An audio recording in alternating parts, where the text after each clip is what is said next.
বউ ভাতের অনুষ্ঠানে সকলের সামনে কমলিনীর সিঁথিতে সিঁদুর পরিয়ে দিল নতুন।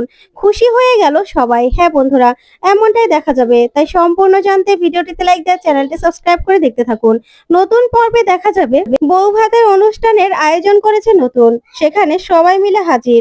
তারপরে কমলিনী যখন সব সত্যিটা জানতে পারে তখন তো সবাই মিলে খুব খুশি হয়। তারপরে নতুন একটা সিঁদুরের কৌটো হাতে নিয়ে নেয় আর সেখান থেকে সিঁদুর নিয়ে কমলিনীর সিঁথিতে রাঙিয়ে দেয়। যার পরেই কমলিনীর চোখ বেয়ে জল পড়তে থাকে। ওইদিকে কমলিনীর সিঁথিতে সিঁদুর পরিয়ে দিতেই অনেক খুশি হয়ে যায় নতুন। ওইদিকে মিঠি, বাবিল, বুবলাই সহ সবাই তাকিয়ে থাকে। তখন কুর্চিও খুশিতে চোখ বেয়ে জল পড়তে থাকে। তখন কমলিনীর মা বাবা খুশিতে যেন আত্মহারা। তখন কমলিনীর মা মনে মনে বলে, যাক, আমার বুড়ি মায়ের তাহলে একটা হিল্লে হলো।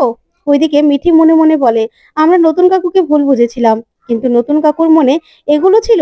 ওইদিকে বুবলাই প্রচন্ড ভাবে রেগে যায়। তো বন্ধুরা, এই প্রোমোটা দেখে তোমাদের কার কেমন লাগলো অবশ্যই কমেন্ট করে জানাবে। ধন্যবাদ।